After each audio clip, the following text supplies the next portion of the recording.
He was 3 seconds too late. 3 seconds since Elena's scream cut off in this phosphorescent nightmare forest. Marcus sprinted through the undergrowth, bleeding from weapons that bite light itself, driven by a promise he hadn't kept. Blue-skinned hunters with skull masks hunted him as he chased her fading form. What he discovers isn't just an alien world. It's a place where human consciousness becomes prey. 3 seconds since her voice disappeared. Marcus counted the beats in his head, each one a hammer blow to his ribs. The memory of his promise hung between the glowing trees, a tangible weight pulling at his shoulders. 3 seconds was the entire equation now. The time it took to turn ahead, to recognize danger, to fail someone who trusted you completely. Vines whipped at his forearms as he ran, leaving thin lines of blood across already wounded skin. The forest fought him with every step, branches snapping back like angry arms. Through the shifting blue-green light, he saw the hunters moving. They flowed between the trees with a terrible grace, their skull masks turning in unison. Their weapons left streaks of searing blue energy across his vision. Each discharge bit into the air with a sound like tearing fabric. The light trails burned his retinas, creating phantom shapes in his peripheral vision. He pushed through the pain, ignoring the cold that seeped into his bones with every near miss. His body operated on instinct now, all training and reason burnt away by adrenaline. The hunters weren't just chasing him. They moved with purpose, herding him like prey. Their movements were too coordinated, too precise. They didn't aim to kill, they aimed to capture, to break. Marcus felt their tactics working on him, the psychological pressure as effective as their energy weapons. They were hunting his will, his resolve, the very thing that made him human. This wasn't about escape anymore. Every labored breath, every bleeding cut was about redemption, about making those 3 seconds mean something other than failure. The ground began to slope downward, the strange fungi glowing brighter as the terrain changed. His boots skidded on damp moss as the path dropped away into a ravine. Below, the entire canyon floor pulsed with bioluminescent growths. Blue and green patterns swirled in the gloom, creating shifting patterns that confused the eye. The air grew thicker here, harder to breathe. He could hear the hunters closing in behind him, their footsteps unnaturally quiet on the soft ground. Their masks glowed with the same energy as their weapons, empty eye sockets scanning the ravine. Marcus knew they had driven him here deliberately. This was their chosen ground, their killing field. He tested his footing on the steep slope. Loose stones skittered down into the glowing abyss. The hunters paused at the rim, watching him with their featureless bone faces. They didn't need to speak, their positioning said everything. They had him cornered, and they knew it. Marcus looked down into the ravine, then back at the hunters. 3 seconds to decide, 3 seconds to change everything. He took a breath and started climbing down into the glowing darkness. A blue arc sliced through the darkness to his left, missing his shoulder by inches.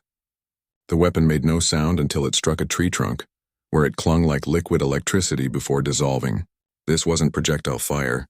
The hunters wielded rods that seemed to pull energy from the air itself, creating beams that carved temporary wounds in reality.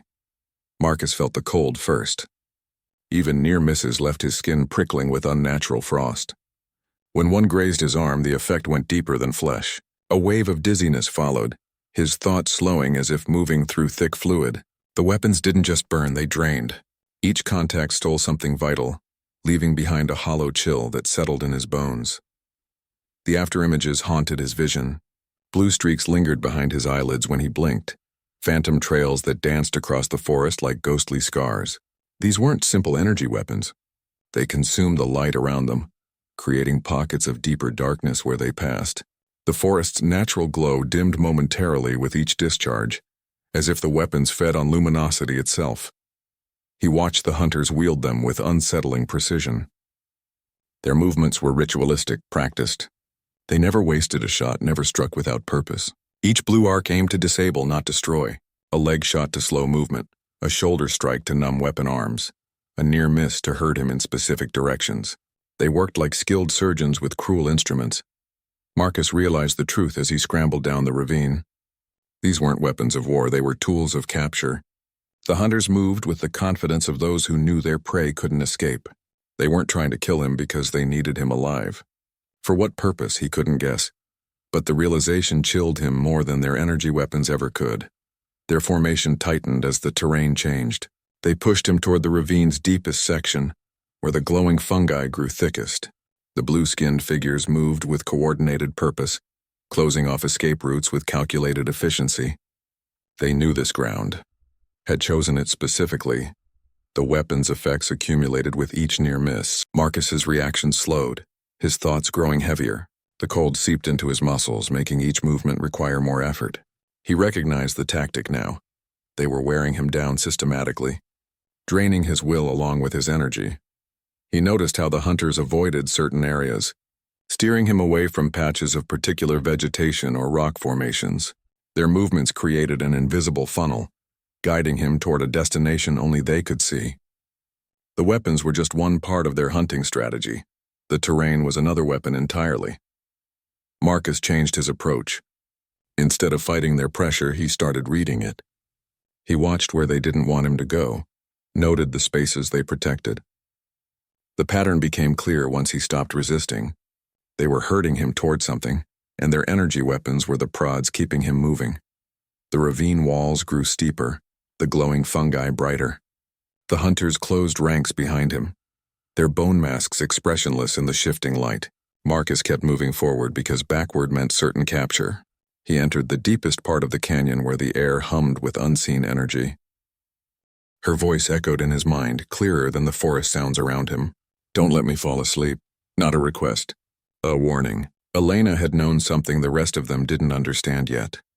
Her eyes had held a strange knowledge when she said it, a certainty that went beyond normal fear. She wasn't speaking metaphorically about giving up or losing hope. She meant actual sleep, actual unconsciousness. Marcus replayed the moment her eyelids finally closed. They had been hiding in a shallow cave, taking turns keeping watch through the alien night. Her head had nodded forward, then snapped back up. "Keep me awake," she'd whispered, her voice thin with exhaustion. He'd promised, said he would shake her if she started to drift. But the strange atmosphere worked on them both, a heavy lethargy that made thinking difficult. He remembered her complete trust when she finally surrendered to sleep, the way her body relaxed against his shoulder, the faint smile as dreams took her. He'd fought to keep his own eyes open, but the pull was too strong. When he woke, she was gone. Only her faint footprints leading into the glowing forest remained. That failure drove him now. Every painful step through the ravine, every burning sensation from the energy weapons, every branch that whipped his face, all measured against that broken promise. Her absolute faith in him made the failure complete. She hadn't doubted he would protect her, and he had failed in the most basic way. The guilt became his compass. It pointed him forward when fear said turn back. It sharpened his senses when exhaustion clouded his mind. He noticed details he might have missed, how the hunters avoided certain glowing plants, how their masks turned toward specific sounds. Her trust, though broken, still guided him. The forest began changing around him. The air grew thick, resistant to movement. Breathing became work, each inhalation requiring effort. The glowing fungi pulsed with stronger light, their patterns more complex. Shadows deepened between the light sources, creating shifting shapes that confused depth perception. Marcus felt the change in the hunters, too. Their movements became more deliberate, more ceremonial. They formed a loose circle around him, their bone masks turning in unison like a ritual dance. The energy weapons fired less frequently now, only to guide him when he hesitated. He realized they were near something important. The terrain sloped downward into a basin where the air shimmered with visible energy. The thick atmosphere carried a metallic taste like blood and electricity. His skin prickled with static charge. Elena's words took on new meaning in this place. "Don't let me fall asleep." He understood now that sleep meant vulnerability here. It meant being taken, changed, perhaps lost forever. Her warning had been literal survival advice, born of some instinct she possessed that he lacked. The hunters closed their circle tighter, their silent coordination more evident in the confined space. Their skull masks glowed with internal light, the empty eye sockets seeming to watch his every reaction. They weren't just capturing him, they were delivering him. Marcus kept moving forward because turning back meant accepting his failure as final. The heavy air pressed against him, resisting progress. Each step required more effort than the last, as if the atmosphere itself tried to prevent his advance. The glowing patterns on the ground began to swirl with purpose, directing him toward the basin's center where the air shimmered most intensely. The light here didn't illuminate. It deceived. Blue and green luminescence swirled across every surface, mixing with deep violet shadows that clung to the ravine walls. The entire forest pulsed with a slow, rhythmic heartbeat of light that disoriented more than it revealed. Marcus found himself squinting against the glow, his depth perception failing him completely. What appeared to be solid ground 3 feet away turned out to be empty air when he tested it with his boot. A tree trunk that seemed distant suddenly brushed against his shoulder when he took a step. The light patterns shifted constantly, creating false perspectives and visual traps. He moved his hand in front of his face, watching the blue-green glow distort around his fingers, making them appear both nearer and farther than they were. Every surface seemed alive with subtle movement. The rock faces breathed with light. The fungi pulsed like slow heartbeats. The air itself shimmered with particles that caught and bent the eerie illumination. Marcus kept one hand against the ravine wall to maintain orientation, but even the stone felt strange, warm and slightly yielding, as if not entirely solid. The hunters moved through this visual chaos with perfect confidence. Their bone masks glowed with the same light as the forest, making them seem like extensions of the environment rather than separate beings. They never hesitated, never misjudged distances. They understood this visual language instinctively.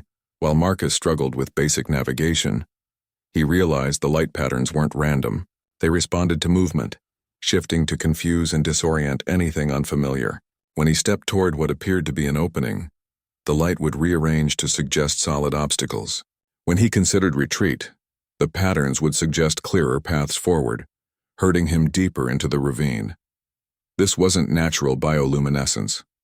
The patterns were too coordinated, too purposeful. They served as predatory camouflage, disguising hazards and creating traps for prey. The hunters used this visual landscape as another weapon in their arsenal, another way to control and direct their targets. Marcus began testing the light's deception. He threw small stones ahead, watching how the patterns shifted around their trajectory. He noticed that the illusions were strongest when he moved quickly, weakest when he stood still. The light required motion to create its most effective deceptions. The ground beneath his feet changed texture. The firm soil became spongy, then wet. His boots began sinking slightly with each step. The glowing patterns on the ground changed from blue-green to deeper crimson hues. The air grew heavier, carrying a metallic scent that clung to the back of his throat. He took what he thought was a cautious step forward, but the ground gave way completely. His left leg sank to the knee in thick, viscous liquid that felt warmer than the surrounding air. The marsh pulled at his boot with surprising strength. Around him, the crimson light patterns swirled faster, as if excited by his struggle. The hunters paused at the edge of the marshland, their skull masks turning toward each other in what might have been communication. They made no move to follow him into the treacherous ground. They simply watched, waiting. Marcus understood this was their destination. This was where they meant him to be. The skull masks watched him without expression, each one carved from bone that shouldn't exist. They weren't uniform. Every mask showed individual craftsmanship. One hunter's faceplate featured deep grooves that might have been tribal markings. Another had small bones woven through the eye sockets like macabre decorations. A third wore what appeared to be finger bones dangling from the jawline, clicking softly with each movement. These weren't disguises.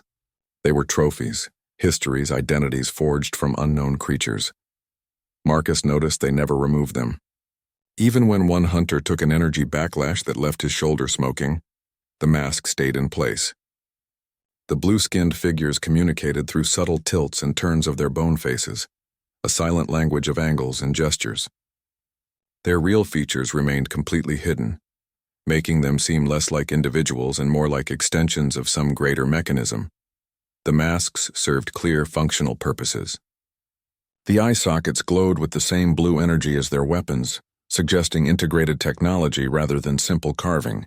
When Marcus threw a rock to test their reactions, the hunters' masks all turned simultaneously, tracking the projectile with precision that suggested enhanced vision. They heard things he couldn't detect. Their heads would cock at sounds lost in the forest's ambient noise. The bone faceplates seemed to process the environment in ways beyond human capability. They filtered the thick air. Marcus could see slight misting around the nasal openings when hunters breathed deeply. The material absorbed the strange energies of this place, sometimes glowing brighter when particular light patterns swept across them. Protection, enhancement, communication, all integrated into those unchanging bone faces. One hunter moved differently from the others. His mask bore simpler carvings, lacked the trophies and decorations. He positioned himself at the edge of the group, his movements slightly out of sync with their coordinated patterns. When the others advanced, he hung back. When they fired their energy weapons, his aim seemed intentionally wide. This hunter's mask turned toward Marcus more frequently than the others, the blue glow in its eye sockets flickering as if signaling. The subtle tilts of his head seemed to indicate directions rather than threats. He used the silent mask language differently, not to coordinate with his kin, but to communicate with the prey. Marcus watched him closely. The hunter's body language suggested tension, a readiness to move against the flow. His grip on his weapon looked less certain, his stance more open, while the other hunters formed a perfect semicircle around Marcus. This one left gaps in the formation, creating potential escape routes that shouldn't exist. The functional nature of the masks became clearer through their differences. The decorated masks marked experience, status, perhaps kills or achievements. The planar mask might indicate younger hunters or those with different roles. But this hunter's behavior suggested something else entirely, a divergence from their purpose, a crack in their unity. The hunters tightened their formation, forcing Marcus toward the marshy area. The dissenting hunter positioned himself between Marcus and the most aggressive of the group, his body acting as a shield rather than a threat. His mask turned toward Marcus one more time, the blue glow in the eyes flaring briefly before he resumed the pattern of the hunt. The marsh pulled at Marcus's boots, the warm, viscous liquid rising to his calves.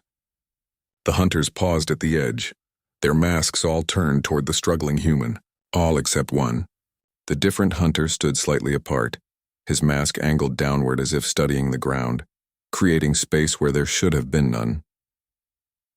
The hunter moved against his kin with subtle precision. His body blocked sight lines at crucial moments, his positioning creating gaps in their perfect formation. Marcus watched him use hunting signals meant for coordination as misdirection. A raised hand that should have signaled advance instead caused hesitation. A tilted mask that normally indicated attack direction made others check their flanks. His weapon fire never struck true. Blue energy arcs burned past Marcus's shoulder by inches, close enough to feel the cold but never making contact. The shots always landed where Marcus had been, not where he was going. The misses looked convincing, close enough to maintain his cover, wide enough to avoid real harm. He positioned his body as a shield when other hunters took clearer shots, his blue skin absorbing glancing blows meant for human flesh. The other hunters hadn't noticed yet. Their ritualistic movements continued, their bone masks turning in unison as they advanced. They trusted their kin completely, their coordination built on absolute loyalty. This betrayal unfolded in the spaces between their certainties, in the moments when masks turned away. Each intervention carried terrible risk. The turning hunter's body remained tense, ready to react if discovered. His movements contained extra calculations, how to help while maintaining cover, how to misdirect without arousing suspicion. The energy weapons hummed in his hands, their blue light reflecting in his mask's eye sockets. One wrong move, one misjudged intervention, and his own people would turn on him. This wasn't random mercy. The precision spoke of planning, of understanding exactly what risks to take. He timed his interruptions to match natural forest sounds, masking his actions with the environment. When a branch snapped, he would step out of formation. When strange fauna called, he would fire a warning shot that happened to miss. Marcus began reading his movements, understanding the silent communication. A slight head tilt indicated a safe path. A weapon pointed at empty space suggested where not to go. The hunter used their own hunting language against them, turning their signals into guidance for their prey. The marsh grew deeper, the viscous liquid now at Marcus's waist. The hunters formed a semicircle at the edge, their weapons ready. The turning hunter positioned himself at the center, his body language different from the others. While they stood ready to fire, he seemed to be studying the terrain, his mask turning slowly as if assessing options. Finally, he made direct eye contact. The blue glow in his mask's sockets intensified momentarily. He made a subtle gesture with his free hand, fingers pointing toward a narrow ravine cutting through the marsh's far side. The movement was quick, almost invisible unless you were watching for it. His mask returned to its neutral position immediately, the moment of connection over. The ravine he indicated looked no different from the rest of the marshland, but Marcus understood. This was the path. This was where the turning hunter wanted him to go. The gesture contained no uncertainty, no hesitation. It was a clear direction from someone who knew the terrain and the hunter's patterns. Marcus began moving toward the ravine, the thick liquid pulling at his legs with each step. The hunters at the edge adjusted their positions, their weapons tracking his movement. The turning hunter shifted slightly, his body blocking their clearest lines of fire. His mask remained forward, giving no indication he was doing anything but following the hunt. The words emerged from blue lips with careful precision.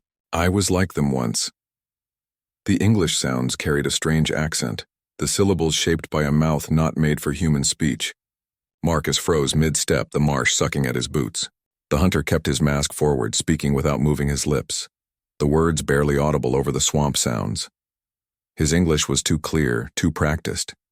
He used formal constructions, each word measured and placed with care. They do not use vocal communication as you understand it.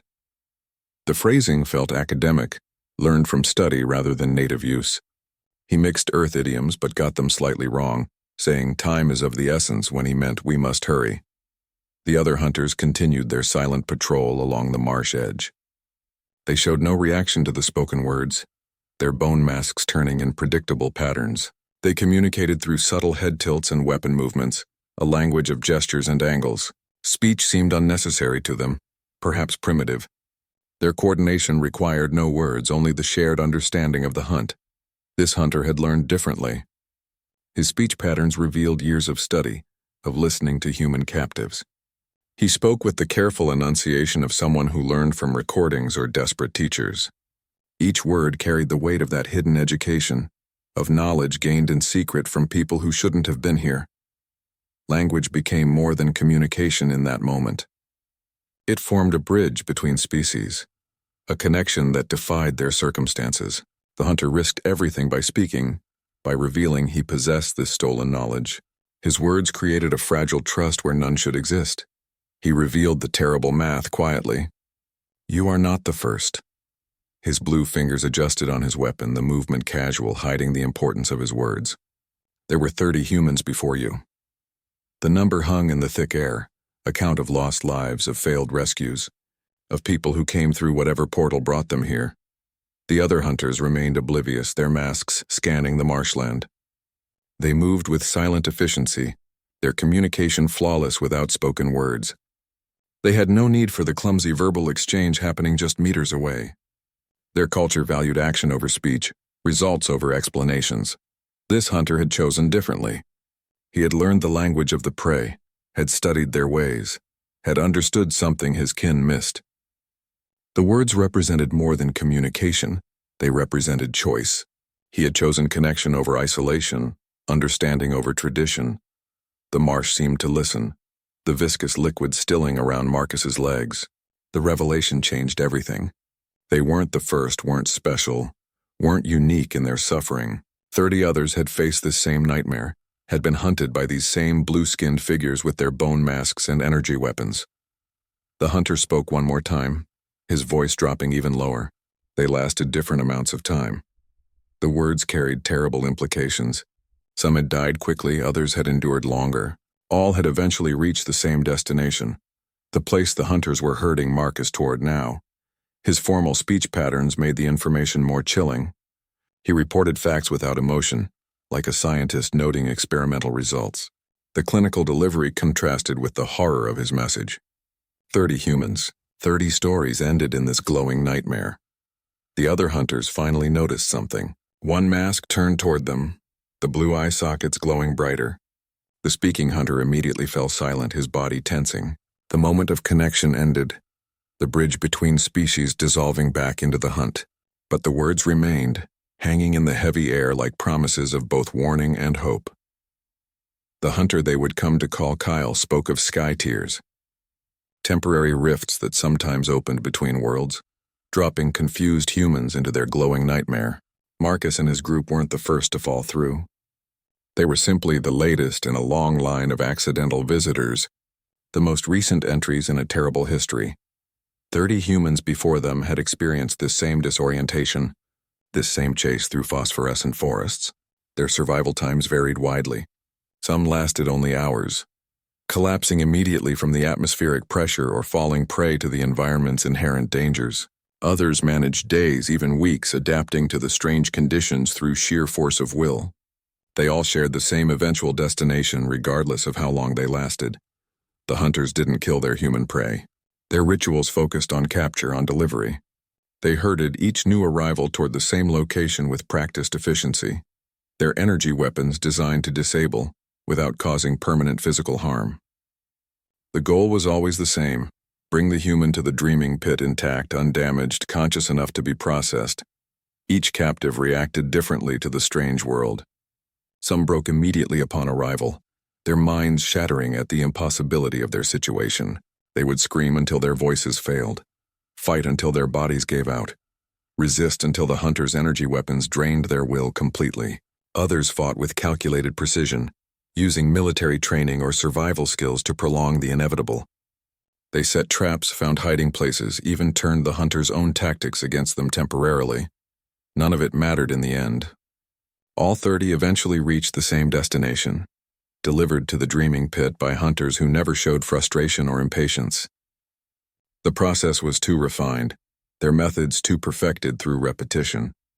They understood human psychology better than the humans understood themselves, anticipating every possible reaction. Elena represented something new.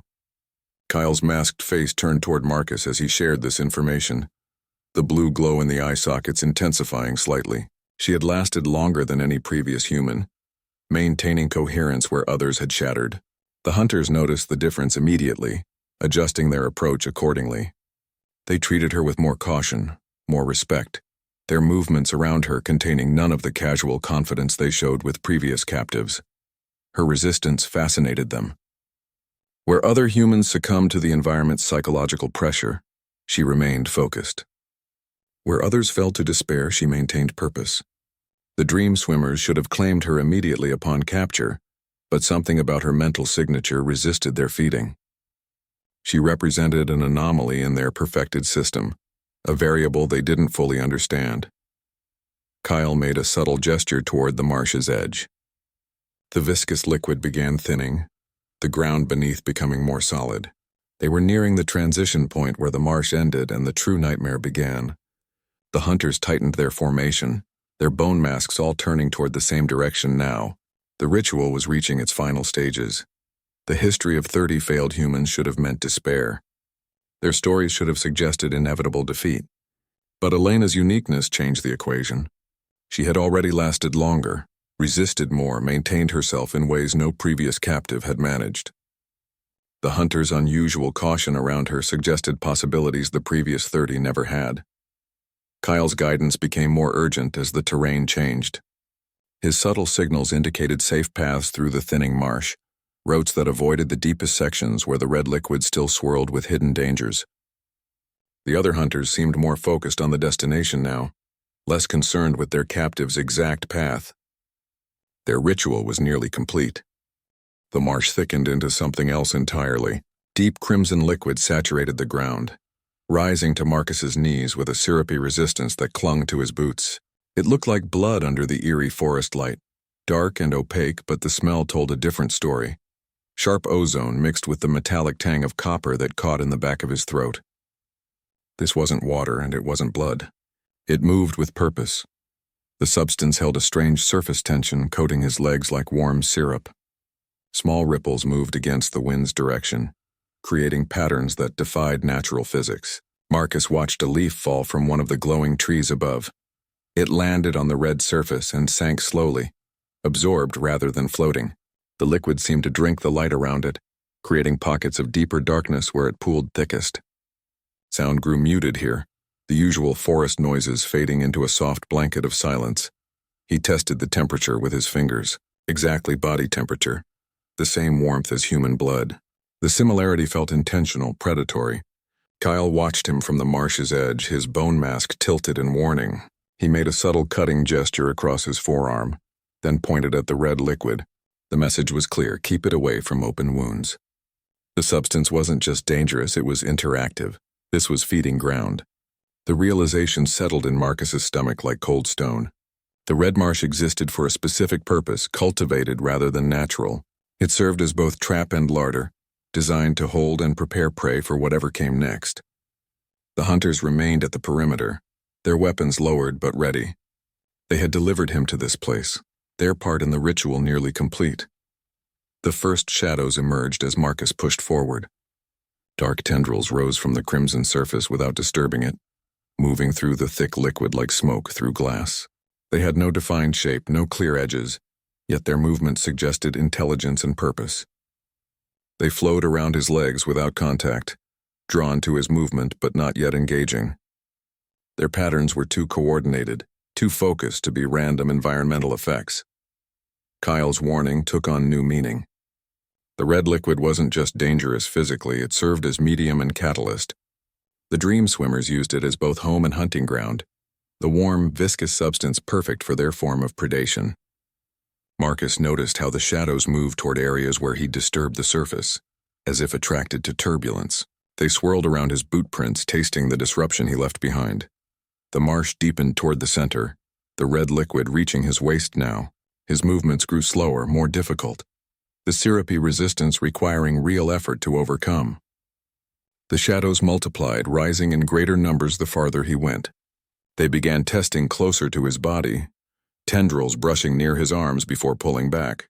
Their touch brought no physical sensation, only a sudden chill that penetrated through clothing and skin. He understood the hunter's strategy now. They herded prey into this marsh because escape became nearly impossible. Once the red liquid reached critical depth, the substance slowed movement while the shadows waited for exhaustion to set in. They didn't need to attack, they only needed to wait for their prey to weaken, to make mistakes, to eventually let the liquid touch broken skin. The process was automated, perfected through repetition. The dream swimmers began their work in earnest as Marcus reached the marsh's heart. Dozens of shadows converged, swirling around him in patterns that felt like calculation. They moved through the red liquid without resistance, their dark forms contrasting with the crimson surface. They weren't attacking yet. They were assessing, measuring, preparing for whatever came next in their feeding cycle. The hunters watched from solid ground, their bone masks glowing in the dim light, witnesses to a ritual they enabled but didn't participate in. The shadows moved through the red liquid without disturbing its surface. They flowed around Marcus's legs like smoke through glass, dark tendrils that had no physical form yet carried clear intention. Their movement patterns suggested intelligence, coordinated sweeps that felt more like calculation than random motion. They ignored his physical presence completely, flowing through his limbs without resistance, interested only in what lay behind his eyes. Kyle's voice carried across the marsh, low and urgent. They feed on consciousness itself. The words settled in the thick air, explaining everything. The dream swimmers didn't attack bodies. They attacked minds. They were drawn to mental activity with predatory focus, sensing thought patterns like sharks detecting blood in water. Their feeding left victims technically alive but completely empty. Marcus watched the shadows swirl around his head, feeling their cold attention. They didn't touch his skin, but he felt their presence in his thoughts. A sudden chill would accompany memories surfacing unexpectedly, as if they were testing his mental landscape. They moved with purpose, assessing his consciousness like surgeons evaluating tissue. The process was existential rather than physical. Victims drowned while still breathing, their minds emptied while their bodies continued functioning. The dream swimmers consumed identity, memory, emotion, everything that made a person who they were. What remained was biological machinery without the operator, a hollow shell that might walk and breathe but contained no one home. Kyle explained how they worked. The dream swimmers originated from beyond this world, ancient predators that had shaped his people's entire culture. They built their cities on high ground to avoid the deep places where these entities gathered. Human consciousness represented something new to them, brighter, more complex, more nourishing. Each human mind they consumed made them stronger, more intelligent, more dangerous. The red marsh served as their feeding ground, the viscous liquid somehow connected to their existence.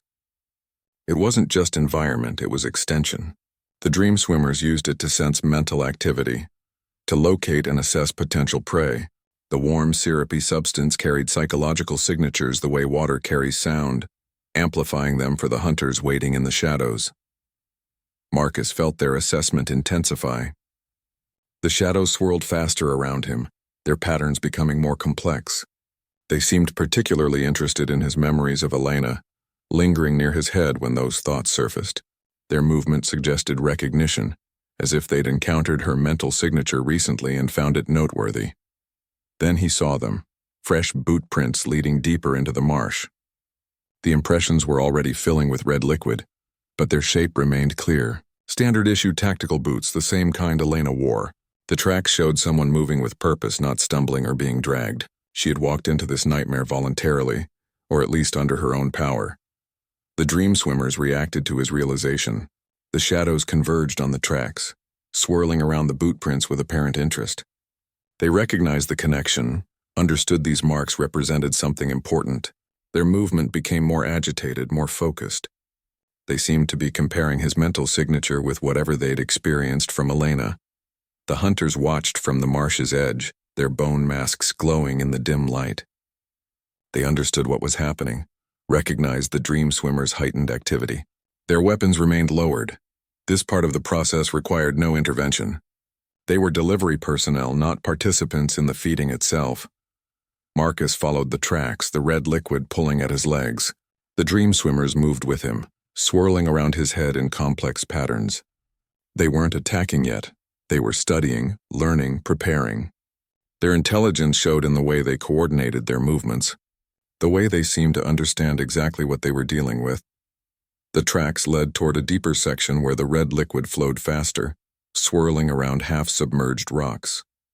The dream swimmers grew more numerous here, their dark forms emerging from the depths in greater numbers. They moved with purpose now, their patterns tightening around Marcus as he followed Elena's path into the heart of their feeding ground. The ground opened ahead, a massive sinkhole that shouldn't exist. Its edges curved with mathematical precision, too smooth and regular to be natural erosion. This was made, constructed by intelligence beyond human understanding. The pit dropped away into absolute darkness, a void that seemed to absorb the forest's glow rather than reflect it. Energy patterns spiraled down its sides in precise blue circuits, pulsing with slow rhythm like a sleeping heart. The air crackled with static that raised the hair on Marcus's arms. Whisper-thin voices drifted from the depths, too faint to understand but clear enough to recognize as speech. The psychic pressure built with each step closer, a tangible weight against his temples. He felt the hum through his boots, a vibration that traveled up his bones. This place wasn't just location. It was presence, awareness, something ancient and hungry waiting below. Hunters moved around the rim at fixed distances, their positions measured and exact. They weren't guarding the pit so much as attending it. Their movements were ceremonial, practiced, part of some long-established ritual. They faced inward toward the void, their bone masks glowing with the same blue energy as the pit's spiraling patterns. They stood as attendants to whatever slept below, facilitators rather than protectors. The pit served dual purposes that made Marcus's stomach tighten. It functioned as both prison and temple, a place of containment and worship simultaneously. The hunters treated it with reverence normally reserved for sacred spaces, yet everything about it suggested imprisonment. The energy patterns along its walls looked like containment fields. The psychic pressure felt like suppression. Something powerful lived down there, and the hunters both revered and restrained it. This was the destination for all human captives. Marcus understood now why the hunters herded their prey with such precision. They weren't just capturing. They were delivering offerings to whatever dwelled in that darkness. The 30 before him had all reached this place, walked this same path toward the edge. Their consciousness had been fed to the thing in the pit, their minds consumed while their bodies remained. Then he saw her. Elena stood near the pit's edge, held between two hunters. Her posture remained straight, her head up, but something was wrong. She moved with mechanical precision, each step too exact, too coordinated. The hunters guided her toward a particular section of the rim, where the blue energy patterns converged most densely. They handled her with care, their touches firm but not rough, like priests handling sacred objects. The other hunters continued their circular patrol, their bone masks turning in unison as they passed certain points. They paid no special attention to Elena's arrival. This was routine for them, another offering in a long line of deliveries. Their ritual movements suggested they'd done this many times before, that human captives were part of some ongoing process they maintained. Marcus watched Elena's face as they brought her closer to the edge. Her eyes were open but distant, focused on something beyond physical reality. She showed no fear, no resistance, only calm acceptance that felt completely unlike her. The hunters positioned her at the convergence point, their hands on her shoulders keeping her in place. The blue energy pattern swirled faster around her feet, responding to her presence. The pit's humming intensified, the vibration through the ground becoming stronger. The whisper voices grew slightly louder, though still incomprehensible. The air pressure changed, pushing inward toward the void. Marcus felt the pull physically, a slight tugging sensation toward the edge. The hunters leaned slightly against it, their stances adjusted to compensate. They'd done this enough times to know the patterns, the rhythms of whatever lived below. Elena stood perfectly still at the precipice, her hair stirring in the energy currents rising from the darkness. The hunters released her shoulders but remained close, their bone masks turned toward the pit. They waited for something, some signal or timing known only to them. The ritual was reaching its climax, the reason for all the hunting, all the capture, all the delivery. Marcus understood with cold certainty that he had minutes at most to prevent whatever came next. Kyle moved closer, his voice barely audible over the pit's hum. They do not kill. They harvest. The words landed with cold precision. Marcus watched the blue-skinned hunter's mask tilt toward the void, the glowing eye sockets reflecting the energy patterns below. This wasn't about termination, it was about utilization. The shadows didn't consume consciousness completely. They farmed it, cultivated it, stretched the process for maximum yield. Victims remained aware throughout the draining. Their minds were stripped layer by layer, memory by memory, emotion by emotion, while some core awareness remained to witness the destruction. The process could continue for years if managed properly, the pit's energy fields maintaining biological function while the shadows fed. Each experience, each thought, each moment of fear or hope became nourishment for something larger in the darkness below. The pit amplified and directed the feeding. Its spiraling energy patterns weren't decoration. They were conduits focusing and enhancing the shadow's ability to extract consciousness. The hunters benefited from the energy released during the process, absorbing spilled psychic resonance that strengthened their own capabilities. Their entire society had built itself around this exchange, this terrible symbiosis with the entities below. Elena faced eternal consciousness without self. She would watch her own mind unravel, experience each memory being taken, feel every emotion drained away, yet remain aware through it all. The shadows would leave just enough awareness to appreciate the loss, to understand the completeness of the violation. This was the fate that awaited all 30 before her, the reason none had truly survived even when their bodies continued functioning. Marcus calculated distances. 20 yards to the pit's edge where Elena stood between two hunters. 5 more hunters formed the ceremonial circle around the rim. Kyle positioned himself at Marcus's side, his weapon hand tense. The energy patterns along the pit's walls pulsed faster, responding to Elena's proximity. The whispering voices grew slightly louder, more eager. He moved without conscious decision. His body remembered urban combat drills, close quarters engagement patterns. The hunters were ritualists, not soldiers. Their movements were predictable, their attention focused inward toward the pit. They expected no threat from behind, not on their sacred ground. Kyle created the opening. He turned suddenly, his energy weapon firing blue arcs into the ceremonial circle. The strike wasn't fatal. It aimed at their weapons at the ground near their feet. The hunters reacted with shocked hesitation, their ritual patterns broken. 3 seconds of confusion. That was all Marcus needed. He ran toward Elena, his boots silent on the smooth stone. The hunters near her turned at the disruption, their bone masks glowing brighter. They raised their weapons but hesitated, unwilling to fire near the pit's edge. The energy patterns swirled wildly around Elena's feet, responding to the sudden violence. Marcus reached her as the first shadows boiled from the pit. They emerged like dark smoke swirling upward with alarming speed. Their forms were more substantial here, more defined than in the marsh. They moved with purpose, converging on the disturbance. The hunters fell back from the edge, their ceremonial calm shattered. Elena turned toward him, but her eyes were wrong, completely black without whites or iris. Her voice carried harmonics that shouldn't be possible, layers of sound that vibrated in the chest. "They're waking," she said, and the shadows paused their advance. Kyle's voice was low and deliberate, carrying across the thick marsh air with grim clarity. He described the ones who came before, the victims who'd been hollowed out by the dream swimmers. Their bodies remained functional, he explained, still walking and breathing, even consuming basic nutrition when guided. But the person, the mind that once animated the flesh, was gone. They moved through the world as empty shells, vacant and unresponsive. Their eyes were the most telling feature. They stared without recognition, without focus, like glass lenses with no one looking through them. They could track motion, respond to loud noises or sudden touches, but it was all reflex. No consciousness behind the reactions. Some retained complex motor functions, able to walk without stumbling or perform simple tasks if directed. But there was no will behind the actions, no intention or awareness. They were puppets with cut strings waiting for someone else to move them. The hunters no longer considered them prey.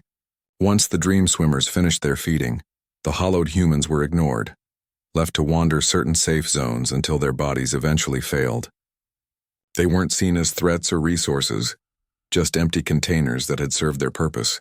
Their existence was a form of living death, a state far worse than simple physical termination. This possibility hit Marcus harder than any weapon could. The idea of Elena reduced to that condition, her fierce intelligence and stubborn will erased, left nothing but a breathing doll. It was unthinkable. Death in battle he could understand, could accept as a soldier's risk. But this was different. This was violation at the most fundamental level, theft of the very thing that made her human. He pushed forward through the crimson marsh with renewed desperation. The syrupy liquid pulled at his legs, trying to slow him, but he fought against it with raw determination. Each step required more effort than the last, the warm substance clinging to his boots like grasping hands. The dream swimmers swirled around him, their dark forms testing closer now, drawn to his heightened emotional state. Kyle watched from the edge, his bone mask tilted in what might have been understanding. He made no move to follow, recognizing that this part of the journey was Marcus's alone. The other hunters maintained their positions, weapons ready but not aimed. They understood the process too well to interfere now. The marsh would do its work or it wouldn't. Their role was nearly complete. Marcus focused on Elena's boot prints, still visible in the thinning red liquid near the marsh's center. The track showed no hesitation, no struggle. She had walked this path with purpose, or at least without resistance. The thought chilled him more than the dream swimmer's proximity. Had she already been changing when she made these tracks? Was some part of her already gone? The marsh began to shallow, the crimson liquid dropping to his calves. The ground beneath became firmer, transitioning to something like damp soil. The dream swimmers grew more active, their movements faster, more agitated. They swarmed around the area where Elena's tracks emerged from the marsh, as if excited by the memory of her passage. Their dark forms swirled in complex patterns, tasting the psychic residue she'd left behind. Marcus pushed through the last of the red liquid, his boots finding purchase on solid ground. The dream swimmers didn't follow beyond the marsh's edge, their forms limited to the crimson medium. They watched from the blood-warm liquid, their dark shapes swirling with frustrated energy. He had passed through their domain, but the real danger lay ahead. Kyle moved closer, his voice dropping to a near whisper that barely carried across the solid ground. "She lasts longer than any before." The words hung in the air, simple and devastating. Marcus watched the hunter's bone mask tilt slightly, the blue glow in the eye sockets flickering with what might have been respect. The normal process had been broken. The dream swimmers should have claimed her consciousness immediately upon capture. Yet something in her resisted. Her mental coherence remained intact where others had shattered within hours. Previous humans had broken quickly under the psychological pressure, their minds collapsing like structures built on weak foundations. Their screams had drawn the shadows faster, their fear acting like blood and water for the predatory entities. Elena was different. Her mental signature carried a strength the hunters hadn't encountered before, a resilience that defied their understanding of human psychology. The hunters treated her with unusual caution. Their movements around her lacked the casual confidence they showed with previous captives. They maintained greater distance, handled her with more care, their ritualistic patterns adjusting to account for her unexpected resistance. This wasn't standard procedure anymore. They were dealing with an anomaly, a variable their perfected system couldn't fully process. Instead of leaving her to the marsh as they had with others, they were taking her directly to the dreaming pit. The change in protocol spoke volumes. Normally, the Red Marsh served as both testing ground and initial processing area. Prey that survived the swimmer's initial assessment would be collected later, their hollowed bodies retrieved for whatever came next. But Elena was being handled differently, treated as something more valuable than typical prey. Her value came with a terrible expiration date. The hunter's fascination wouldn't last forever. Their ritual demanded completion. Their system required feeding. The dreaming pit would still claim her eventually, but the process might be different now. They would study her first, understand her resistance, learn what made her mental signature so durable. The delay meant opportunity, however small. Marcus pushed forward across the newly solid ground. The terrain changed from marsh to hard-packed earth strewn with smooth stones. The air lost its metallic scent, replaced by something cleaner, almost sterile. The transition felt deliberate, like moving from wild territory to managed space. The hunters followed at a distance, their formation looser now that they'd reached controlled ground. Kyle remained near Marcus, his movements still carefully coordinated to maintain cover. His weapon hung loosely at his side, the blue energy dormant for now. The other hunters seemed more relaxed here, their bone masks turning less frequently, their attention divided between Marcus and some unseen destination ahead. They were on home ground now, where surprises were less likely. The path sloped upward gradually, the stones underfoot arranged in patterns that suggested artificial placement. Their edges were too smooth, their spacing too regular to be natural formations. The air hummed with low-level energy, a vibration that could be felt through the soles of his boots. Light patterns shifted across the ground, guiding movement rather than confusing it. Marcus kept Elena's boot prints in sight. They remained steady and purposeful, showing no sign of struggle or hesitation. Her pace had been even, her steps measured. Either she walked willingly or something guided her with perfect control. The thought chilled him more than the memory of the Red Marsh. Her uniqueness might be saving her for now, but it also made her more vulnerable to whatever the hunters had planned. Kyle turned on his own people without hesitation. His energy weapon fired blue arcs into the ceremonial circle, striking with precision that shattered their ritual calm. The attack wasn't random. He targeted their weapons first, disabling their immediate threat capability. His movements were economical, practiced, the result of someone who knew exactly how his kin would react. He risked everything with each calculated shot. The hunters froze in stunned disbelief, their bone masks turned toward him in unison, the blue glow in their eye sockets flashing with confusion and betrayal. For 3 full seconds, they didn't react as combatants. They reacted as kin confronted with impossible disloyalty. Their hesitation gave Marcus the opening he needed, a window of chaos in their perfect formation. Kyle didn't expect to survive his intervention. His body remained tense, ready to absorb retaliation. He positioned himself between Marcus and the most aggressive hunters, using his own body as a shield. His weapon continued firing, but the shots were carefully placed, disabling, not killing. He struck at their feet, at their weapon hands, at the ground between them. Each shot was a message, a declaration of his changed allegiance. The hunters recovered from their shock quickly. Their training overcame their confusion, their bone masks shifting from ceremonial patterns to combat readiness. They moved to surround him, their energy weapons humming to life. Kyle stood his ground, his own weapon held ready. He didn't try to escape, didn't attempt to disengage. His purpose was diversion, sacrifice, creating enough chaos for Marcus to reach Elena. Marcus moved through the confusion, his combat training taking over. He used the hunter's distraction to close the distance to the pit's edge. The energy patterns along the rim swirled wildly, responding to the violence breaking their sacred ritual. The shadows boiling from the depth seemed confused, swirling in erratic patterns as their feeding ceremony was interrupted. Kyle fought with the skill of someone who knew all their moves. He anticipated their attacks, countered their strategies, used their own hunting signals against them. But the numbers were against him. Energy arcs struck his shoulders, his legs, his weapon arm. Each hit drained him, the cold seeping into his blue skin. He didn't cry out, didn't show pain. He simply adjusted, adapted, continued fighting. The other hunters closed in, their formation tightening around him. They moved with cold efficiency now, their initial shock replaced by professional resolve. They recognized his betrayal as absolute, his actions as unforgivable. Their attacks became more focused, more lethal. Kyle gave ground slowly, leading them away from the pit's edge, creating more space for Marcus. Marcus reached Elena as the shadows swarmed upward. They moved toward the fighting, drawn by the psychic energy of violence and betrayal. Kyle's sacrifice had given him the time he needed, but the cost was evident. The blue-skinned hunter was surrounded, wounded, but still fighting. His weapon still fired, his body still moved with purpose, even as the energy drains took their toll. The bonds between species had proven stronger than tribal loyalty. Kyle's understanding of human suffering, his witness to 30 previous captives meeting terrible fates, had overcome generations of hunting tradition. His actions weren't just about saving 2 humans, they were about breaking a cycle he could no longer accept. Even as the hunters closed in, even as his body failed, he continued creating distractions, buying seconds with his life. Marcus pulled Elena back from the pit's edge as the shadows swarmed over the fighting hunters.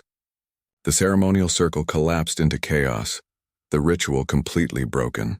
Kyle's intervention had changed everything, but the cost was just beginning.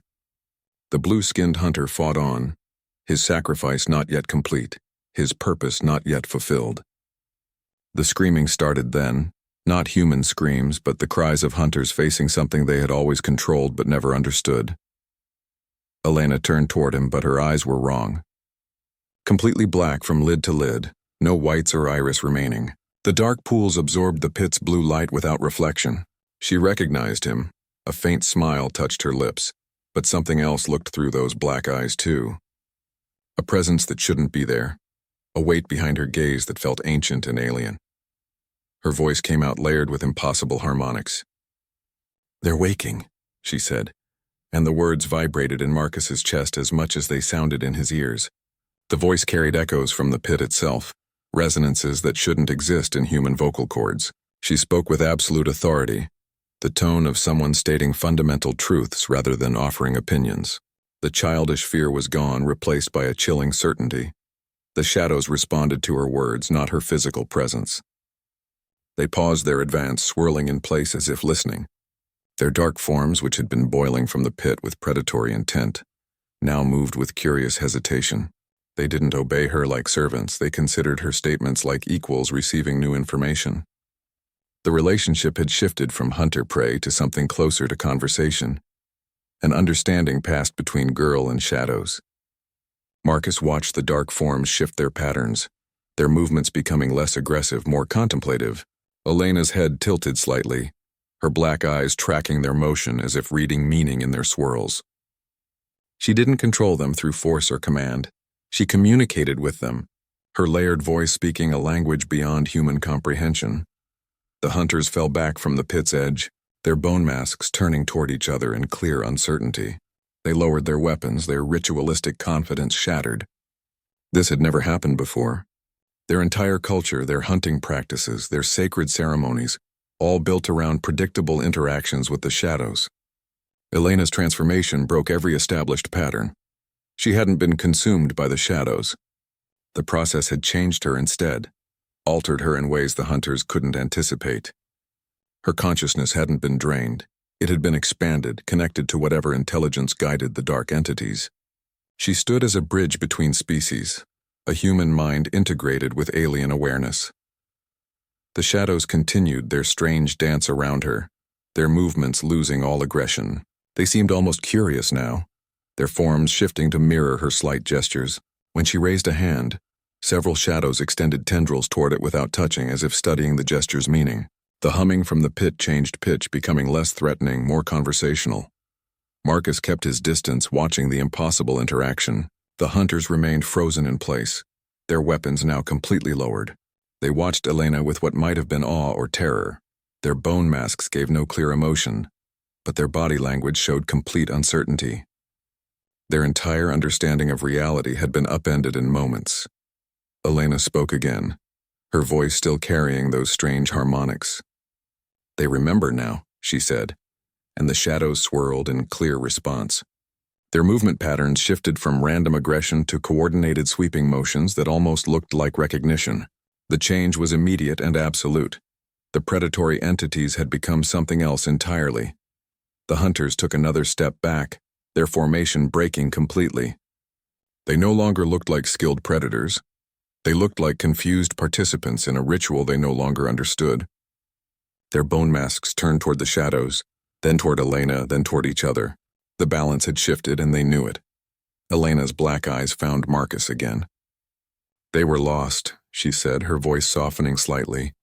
"But they remember who they were before." The shadows swirled around her in agreement, their dark forms now protective rather than threatening. The transformation was complete.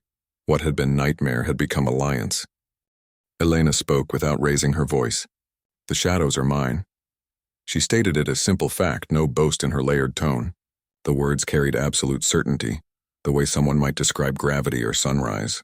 Her black eyes remained fixed on the swirling entities, her posture relaxed as if discussing something already settled long ago. The shadows acknowledged her claim immediately.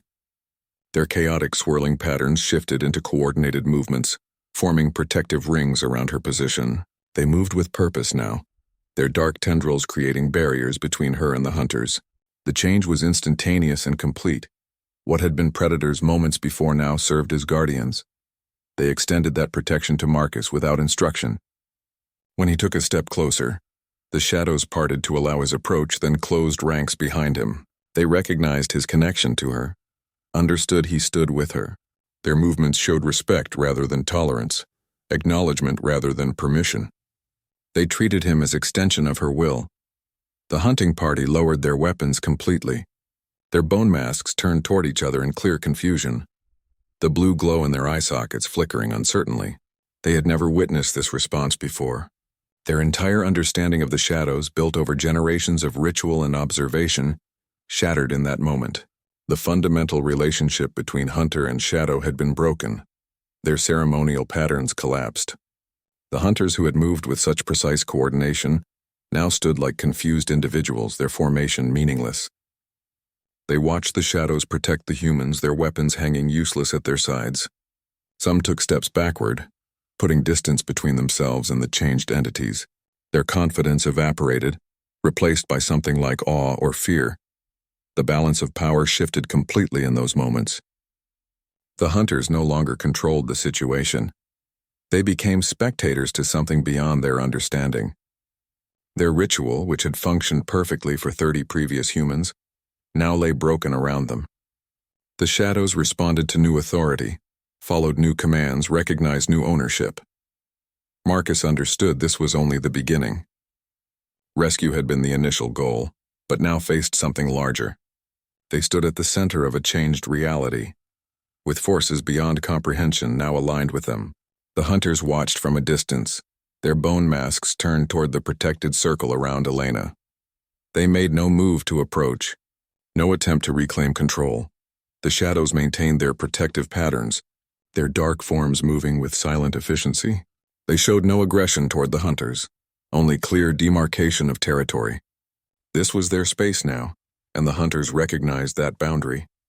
The blue-skinned figures remained at the pit's edge, their weapons still lowered, their body language uncertain. Elena's black eyes scanned the hunters, then the shadows, then Marcus.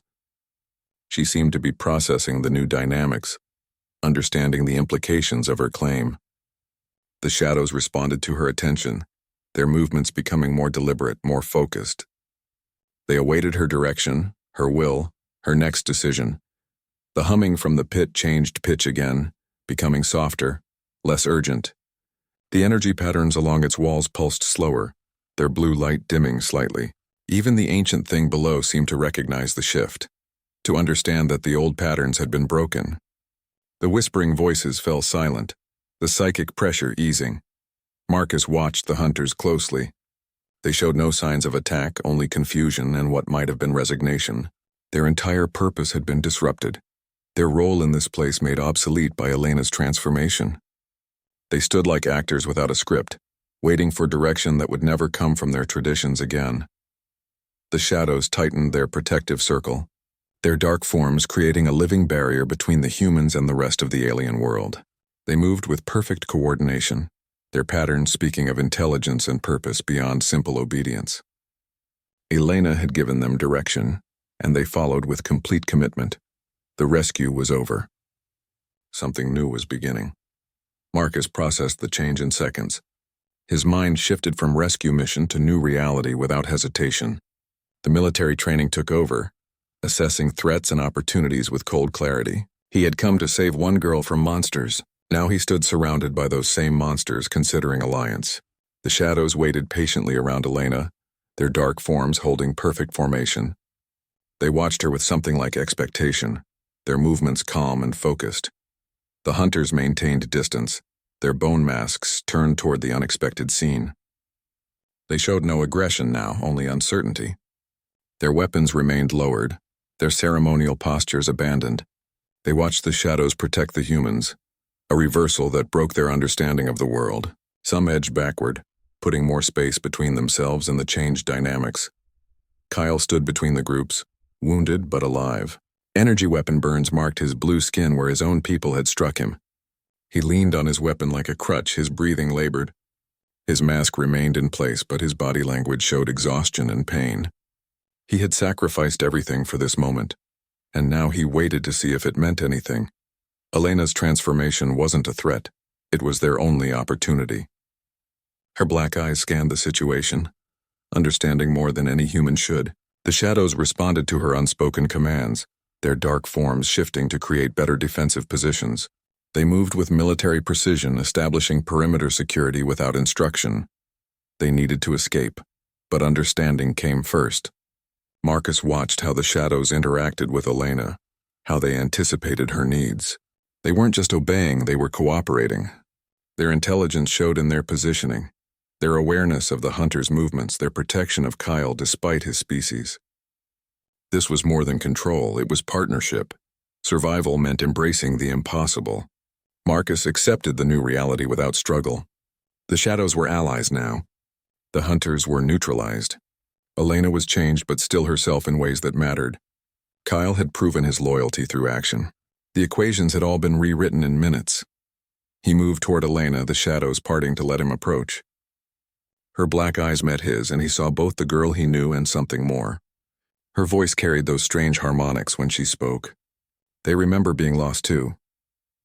The shadows swirled in agreement around them, their movements less threatening now, more like acknowledgement. Kyle limped closer, his weapon still held ready though not aimed. The hunters watched but didn't interfere. Their ritual had been broken, their purpose unclear. They stood like statues at the pit's edge, their bone masks glowing faintly in the dim light. The hidden valley Kyle had mentioned became their only option. It represented unknown territory, but better than staying near the dreaming pit. The shadows seemed to understand the decision before anyone spoke. They began shifting their formation, creating a path away from the pit toward the northern ridge. Marcus took Elena's hand. Her skin felt warm, normal, despite the black eyes and layered voice. She squeezed his fingers gently, the gesture reassuringly human. The shadows moved with them as they started walking, maintaining their protective circle. Kyle fell in beside them, his steps uneven but determined. The hunters made no move to follow. They watched the strange procession move away from their sacred space, their weapons still lowered. Their bone masks turned toward each other in what might have been consultation, but they remained at the pit's edge. The ritual was over, and they seemed unsure what came next. The shadows guided them toward a narrow pass between two rock formations. Their dark forms flowed ahead, scouting the path without physical form to hinder them.